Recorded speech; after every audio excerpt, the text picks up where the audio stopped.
इसलिए किसी भी समाज को कुछ गलत खाना कुछ दे दो तो शायद एक दिन के लिए बीमार पड़ोगे, लेकिन सिविलाइजेशन को बिगाड़ना हो तो कैसे धीरे धीरे धीरे धीरे इंजेक्शन देते रहो ताकि आप एक ऐसे नतीजे पहुंचो कि आपको अपने होने पे गर्व कम हो, शर्म ज्यादा आए। जल पूरे संसार में, इससे दूसरी घटना जो मैं आपको कहता चलूं क्योंकि फिर मेरे दिमाग से निकल जाएगी, पूरे संसार में दुनिया का सबसे बड़ा सच बताइए, दुनिया की सबसे पवित्र चीज बताइए मुझे।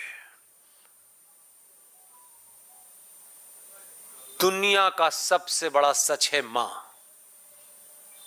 और मां से पवित्र दुनिया में कोई नहीं है। इस भाव को कहां जोड़ा आपके ऋषि मुनि ने? किसी सरकार ने नाम नहीं दिया। जितनी तुम्हारी मां पवित्र है, जितनी तुम्हारी मां सच्ची है,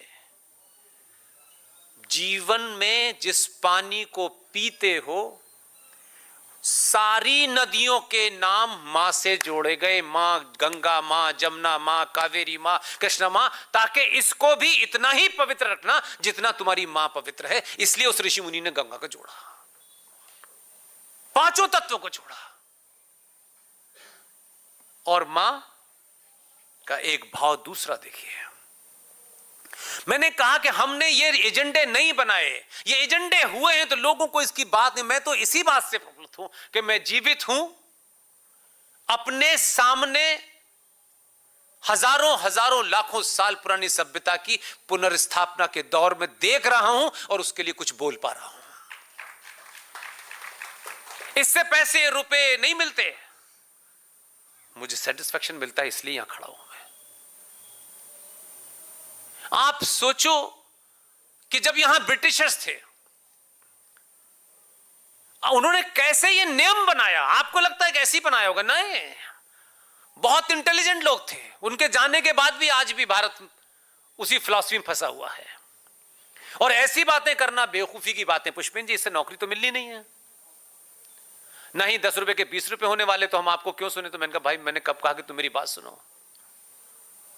इसीलिए मैंने शुरू में ही आपका धन्यवाद किया कि आप बहादुर हैं, बड़ा पेशेंस है आप, और मुझे पहले सुन चुके होंगे तो अंदाजा होएगा मैं क्या बोलने वाला हूं, और अभी तो मैंने बोलना शुरू ही नहीं किया है। मां का भाव देखिए।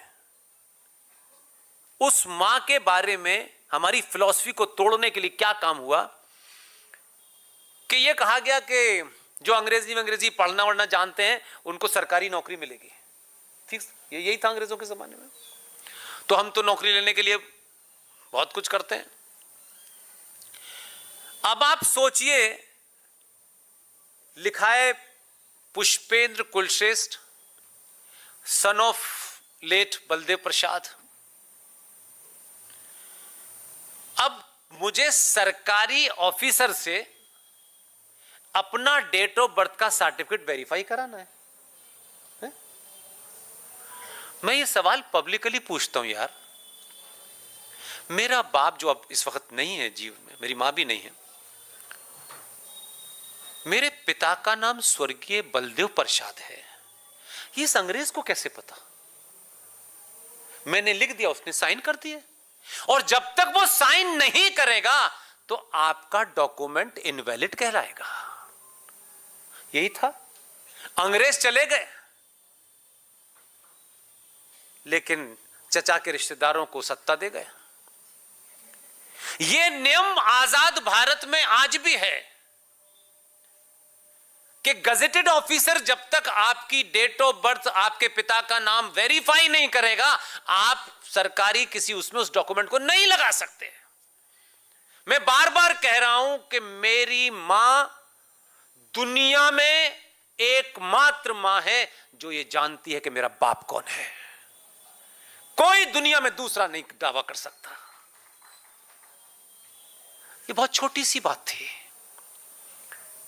ये ना हमारे डिस्कोर्स में आई, ना कभी हमने इस पे चिंता किया। ठीक है यार, हमको क्या करना है, नौकरी मिल गई, जाओ आगे पढ़ो, अमेरिका जाना है, लंदन जाना है। ये इस देश के मुखिया ने एक दिन ऑर्डर निकाला कि अब से भारत का हर बच्चा अपनी डेट ऑफ बर्थ, अपने बाप का नाम, अपनी मां का नाम खुद सर्टिफाई करेगा। ये भाव है, ये फीलिंग है, ये सिविलाइजेशन का मामला है। इसलिए ये चीजें हो रही हैं और यह खत्म हो गई कहानी। तो 1937 में कांग्रेस पार्टी के मुसलमानों ने और मुस्लिम लीग के मुसलमानों ने यह फरमाया कि भाई हम अल्लाह के अलावा किसी के आगे अपना सर नहीं झुका सकते। सवाल पूछो, अकबर अल्लाह था? औरंगजेब के सामने 90 डिग्री पे झुक करके जब सलाम कर रहे थे तो औरंगजेब अल्लाह था क्या? क्योंकि उसमें कहा गया है कि हम अल्लाह के सिवा किसी को नहीं मानते। तो ये इसलिए वंदे मातरम में किसी दूसरे के सामने सर झुकाने की बात कही है, इसलिए हम इसे नहीं गाएंगे। 1937 में ये उठा, उससे पहले वंदे मातरम कांग्रेस पार्टी की मीटिंगों में बजता था, तब चचा को भी पता नहीं रहा होगा उस वक्त, और गाना बंद हो गया और फिर यह जारी हो गया कि भाई अब यह संसद में भी नहीं बजेगा। नहीं बज रहा था, बात खत्म हो गई। हम तो 70 साल से हैं, अब तो लंबी कहानी हो गई, 75-80 साल होने वाले हैं। चल रहा था क्योंकि हमें इसके बारे में क्यों चर्चा करनी है? कहीं सुनी थी चर्चा? हर गली में 2 हिंदू संगठन हैं। कहीं ये डिस्कोर्स आया पब्लिक के अंदर कि इसको पब्लिक में उछालो यार, लोग कुछ इसके बारे में बहस करेंगे, कुछ इसके बारे में निगेट करेंगे, कुछ नए तथ्य लाएंगे, कोई चैलेंज करेगा। ये कम से कम पब्लिक डिस्कोर्स में 80 से 84 करोड़ हिंदू अगर आपस में बात भी करेंगे तो भी शोर मच जाएगा जगह जगह। अच्छा ऐसा कुछ था नहीं, इनसे हमें आटा सस्ता नहीं होने वाला, इससे बेटे को नौकरी नहीं मिलने वाली। बोलो, जोर से बोलो, तथ्यों के साथ बोलो, और ये मान के चलो कि राजा के इर्द गिर्द सब ज्ञानी नहीं है, अपने अपने लोगों के एजेंडे होते हैं। संचार क्रांति का सही इस्तेमाल अगर ये आई है तो मैं फिर कहता हूं, ये जो मूक बधिर हो चुका है पिछले 100 साल में हिंदू, आपको बोलने के लिए आई है। कम से कम आप इस पे लिख करके बोल तो सकते हैं, 100 लोगों को भेज तो सकते हैं, इंटरेक्ट तो कर सकते हैं, नहीं तो आपको तो डर लगता है ये बात पब्लिक में कहने का। खूब बोले, चिल्ला चिल्ला के बोले। अब क्योंकि राजा ने संविधान की शपथ ले रखी है, उसको कब करना है, कैसे करना है, ये राजा पे छोड़ दीजिए, इसका वो एक्सपर्ट है। अभी हाल में एक दिन ये घोषणा हुई, जैसे ही उसका एक सेंटेंस आया, मैं किसी जगह भाषण दे रहा था, मैंने कहा आधे घंटे बाद कयामत आने वाली है। उसने ये कहा कि वंदे मातरम को लिखे हुए 150 साल हो गए। संवैधानिक पद पर बैठने वाले आदमी की मजबूरी यह होती है कि उसको तथ्य चाहिए होते हैं। 150 साल हो गए वंदे मातरम को लिखे हुए। अब आप कॉम्बिनेशन जो 2 लोगों का है, बाकी तो बहुतों को देखा है, बाकी सारे बोगस हैं। 2 से मतलब है मुझे, बाकियों को मैं जानता रहा हूं, 20 साल मीडिया में रहा हूं, मुझे मालूम है क्या क्या है। बहुत लोगों का मुंह बंद है इसलिए कि फंसा हुआ है क्राइसिस में, क्योंकि हमारा नंबर आ जाएगा पीएम बनने का। ये गलतफहमी पाल ली उनको। अच्छे अच्छों की पीएम की ख्वाहिश खत्म कर दी उसने, अच्छे अच्छों की कर दी। पीएम बनना महत्वपूर्ण नहीं है, पीएम बन के आपने करा क्या ये महत्वपूर्ण है यार। पीएम क्या बनते रहेंगे लोग, पीएम बनना क्या बात है यार, बहुत से बने। हाँ तो 2 दिन के लिए भी पीएम बने, 6 दिन के लिए भी पीएम बने लोग। जिसको करना होता है वो कर देता है, उसके लिए सोचता नहीं है। आप उसको किस नजरिए से देखते हैं, आपको उसकी सूरत पसंद नहीं लगती तो भैया अपनी लड़की तो नहीं देनी है तुम्हें। उसका वो खेल जानो जिस खेल का वो खिलाड़ी है, उस पे जानो। तेंदुलकर ने कैसा शॉट मारा, तेंदुलकर ने मारा ना शॉट, जब उसने मारना बंद किया तो धोनी ने मारना शुरू कर दिया।